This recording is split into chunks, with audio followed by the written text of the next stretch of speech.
if you go to the casino, you get your paycheck. It could be $1,200, it could be $1,500, whatever it is, and that's for 2 weeks. And then all of a sudden, that's 2 weeks of work that you worked for, and it's to pay a certain bill. You got to pay electricity, you got to pay rent, whatever, and you lose all that. It's so foolish, and you can't talk to anybody about it. You can't go talk to your mom, you can't talk to your children, you can't talk to your co-workers. All you can do is kind of like just curl up and you feel like you just want to die.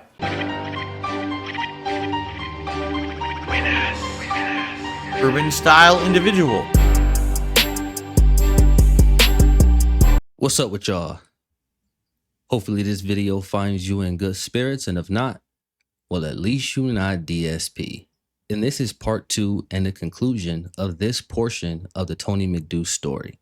And I'm covering this because, in my opinion, this is the primary reason why Phil is the way he is. Now, Phil has a myriad of issues, but I believe if he was able to get a hold of his gambling addiction, it would have positive residual effects on other things.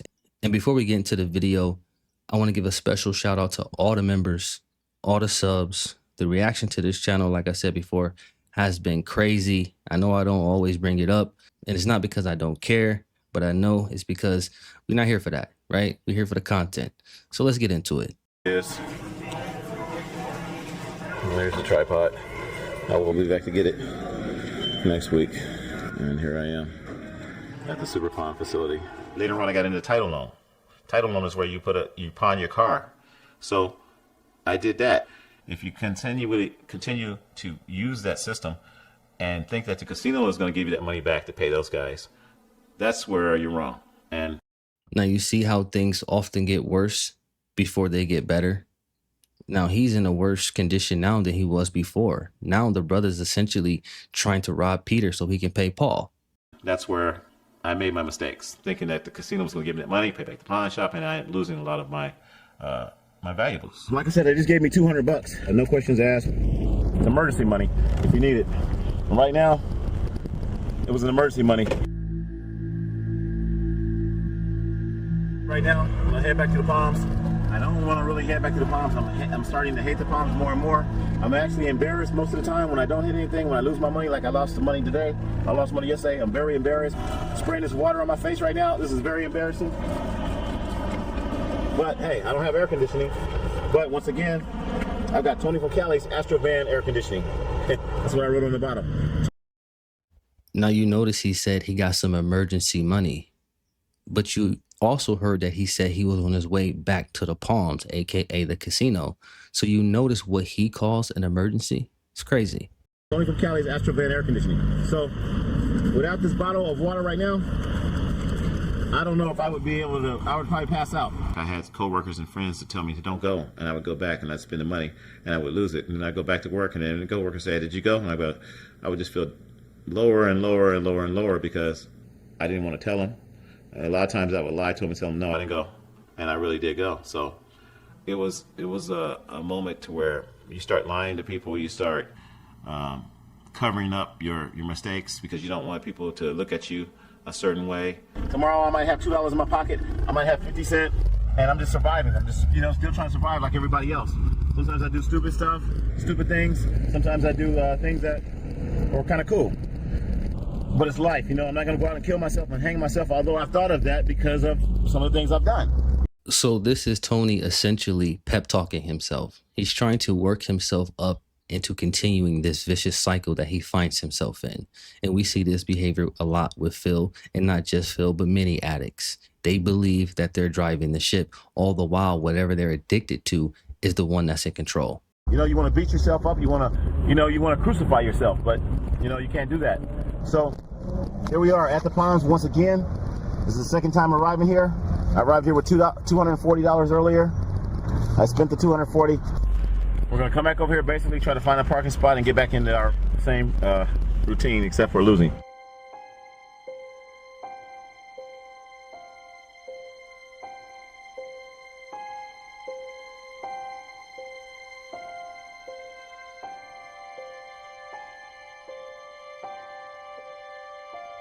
Unsuccessful. I actually doubled my money. Actually, I got up to like 198, but ended up spending it back in the machine. Got greedy, started spending 150. paying $1.50 instead of 60 cents. Now, do you see the immediate contrast? Again, you see how this lifestyle consists of high highs and low lows. These people have no balance. They're constantly bouncing from one end of the spectrum to the other in a constant state of chaos. I was playing 90 cents, and that's when I actually hit. So I'm out of here. That's pretty much it for me. I barely got enough gas to go home now. You know, there's a gas gauge. I'll show you what it looks like. Okay, I had $600 today, basically. And now I'm down to, I got some change in my ashtray, you know? I didn't count the change in my ashtray, but I'll just show that for the record, you know? Try to keep everything real. The brother said he started the day with $600. Now, he showed earlier that the temperature inside his car was at 112 degrees Fahrenheit. And not only that, the guy is riding around on fumes, right? So this shows you how powerful whatever they're addicted to is and how it really becomes their God, because he's completely foregoing any logic here. It's all about the next hit. And it gives you some insight into how for some people, rock bottom can mean different things. For many of us, this would be enough, but for him, he continues to cycle, just like Phil. Some change in the ashtray. Probably got about, I don't know. Got some change in the ashtray, and I think I got some more change I found yesterday. And one of my computer bags. So it all boils down to that. That's it. That's it for me. You know, that's it for me today. You know, sometimes people, they bottom out at a certain level. I bottom out today. I got a couple other pennies, but they're stuck in my ashtray, and that's how I keep it. They're stuck in my ashtray. I sprayed some water in there. It's stuck because I had some candy or something in there. And I'll do it again just to show you the process. So there's a couple more pennies in there. So to be honest with you, I got probably like 625, 630, somewhere around there, maybe a little bit more. See, and this is the same cycle that Phil finds himself in. There's not a single day that goes by that he does not engage with his vice, right? Every single day people are posting how he was just live on that game just a minute ago or 2 minutes ago. And we just seen this brother here go to the casino 2 times in one day. Didn't even have enough change to scrape together to get him some gas, but I guarantee you he'll find a way back to that casino.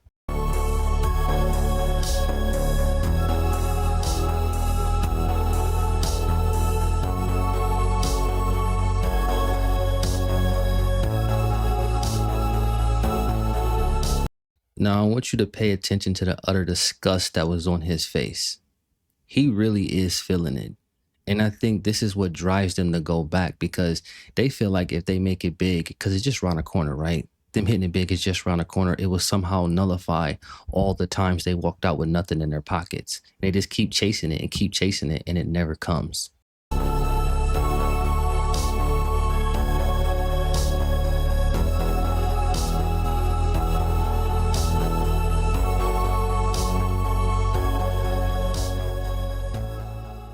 If you go to the casino, you get your paycheck.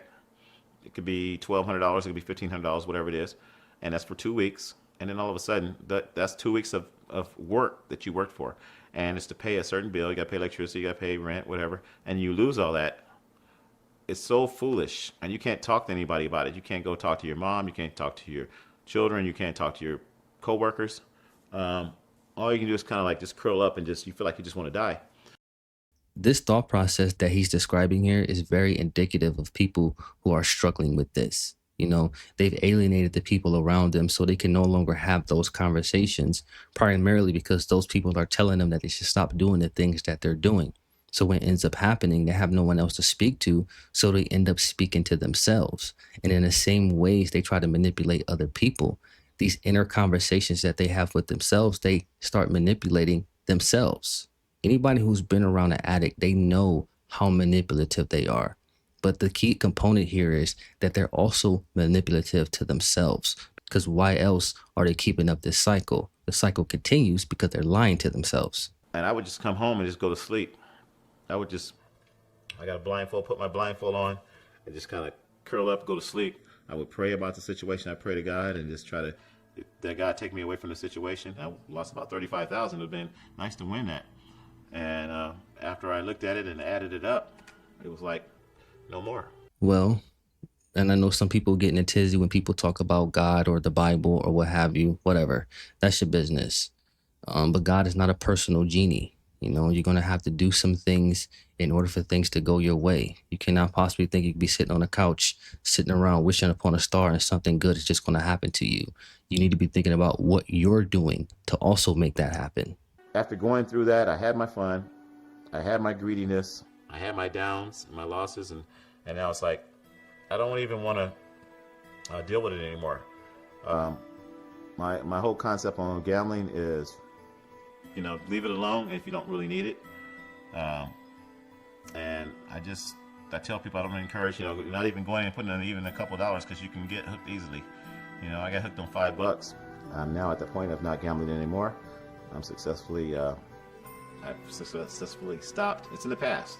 It's all in the past, but it's an experience. It's something where I can say, you know, I can look back on it. It's going to help me to not go back and do that again. It's a reference point so I can say, wow, this is where I was. This is where I am, and I'm not going to go back to that again. I'm not going to go back to that same level. Now, at this point, during this broadcast, I'm not completely convinced that he completely let the gambling go. He said a few things that made me uncertain about the things that he was saying and the way he was speaking, primarily when he said, if you don't really need to gamble. Well, who the hell needs to gamble? I'm a firm believer in not playing games that you cannot win, because otherwise all you're doing is wasting your time and your money.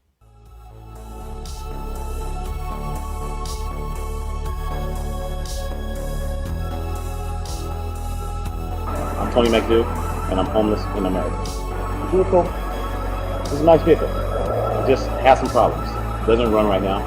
It won't start. Transmission is bad, I think. It doesn't go in reverse. Now, as you can see, when you look at this van on the surface, even though aesthetically, if it's not something that you like, you can still look at it and say, damn, it's clean. You know, the paint job is clean. It got rims on it. But when you look at the guts of what's going on, internally, the thing is falling apart. So Tony still finds himself in a situation where he's paying for the things that he wants and is begging for the things that he needs. And you're going to see later that this thing is filled with all type of equipment, which again shows you that his priorities are still not in order.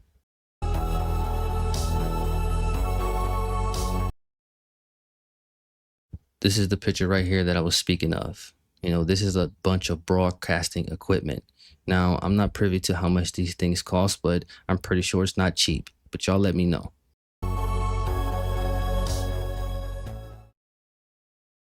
I've been homeless for about 3 years, and you know, I'm not ashamed of it.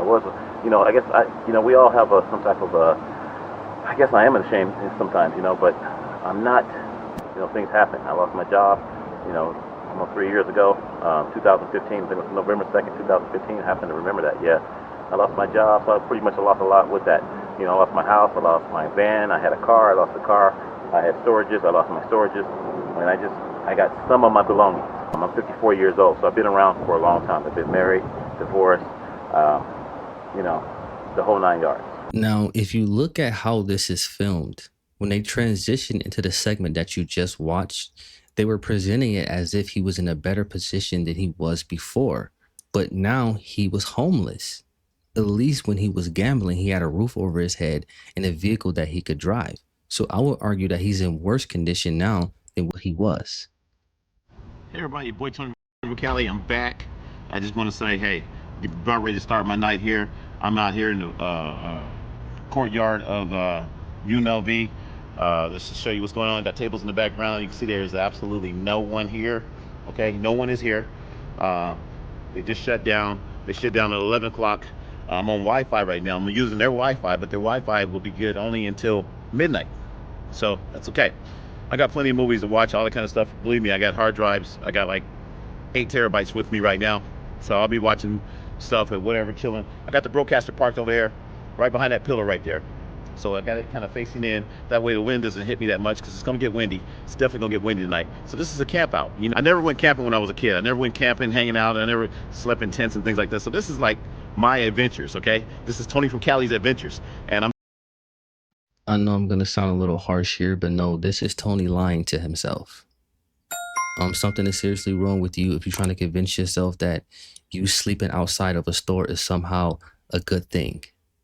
Seriously. And this is a cautionary tale for a man who decided to live his life purely on leisure, constantly just indulging in the things that he wanted to do and never really thinking about the things that he needed to do. Because I would argue again that he's worse off now than he was, because before, at least he still has some level of logic. Even though he was gambling, he would say, I need to pay this bill. I need to put this aside to make sure that this is paid. Apparently, that's completely gone now because look where he is. And I know he's trying to be upbeat and all that, but when you look at what's actually going on, is none of what he's trying to proclaim.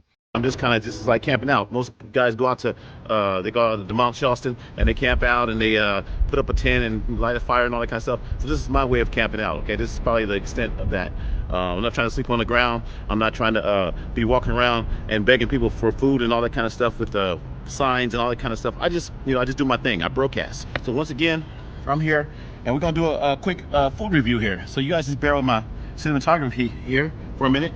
What I'm eating, we're going to kind of show this a little bit without me spilling it, hopefully. It's ravioli. When I talk to other people and I see a lot of things that other people are going through, it just makes me more thankful, I'm sitting here eating ravioli bone. Bam. Thank you for this meal that I'm eating right now. Thank you for me being able to, my eyesight. Thank you for me being able to talk. Thank you for me being able to hear and be able to smell. We're always thinking about what we don't have. We're thinking, oh man, my scooter broke down, or my car broke down, and this and that. I don't have this. I don't have enough money to pay my insurance or pay my rent. Don't think about what you don't have. Think about what you do have. I got. Tony's not wrong when he says people often think about the things that they do not have opposed to the things that they have. But I also will say this: if the things you do not have are things that you need, then you should be worried about that. 100%. Got blood circulating through my bones right now. Blood circulating through my body. Not through my bones, but through my body. I'm not a doctor, but you know what I'm saying. All the things that's happening. My heart's pumping right now. My heart's pumping blood. My lungs is pumping. All the stuff is happening inside of me, but we take for granted those things that are happening inside of you. So I'm thankful, okay? 54, okay? No, 55. I'm 55. I'm 55, yeah, I'm looking 55 right now too. Anybody needs any AV work, you need to call me. 500-4463. That's my number, 702-500-4463. I can do a lot of AV work. And like I said, for the people just tuning in, and they don't know what I do, computer animation, three-dimensional holographic, digital, video, broadcast, special effects engineer, / senior audio visual telecommunications specialist, / broadcaster, not broadcaster, broadcaster, not broadcaster, broadcaster, not broadcaster. If those things are true, that's a beautiful thing. But, he's obviously has not figured out a way to truly leverage his gifts in a way that it can subsidize his life, unfortunately. And I'm not saying these things to shit on Tony, but it's really to highlight the passage of time.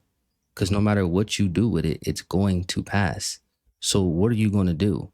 Are you going to waste your time gambling, giving all your money, time, and resources to an addiction or to a vice? Because oftentimes you put so much of yourself into that shit and you don't end up getting anything out of it. And it's just not worth it. That's all I got for y'all. Peace. Oh, yeah.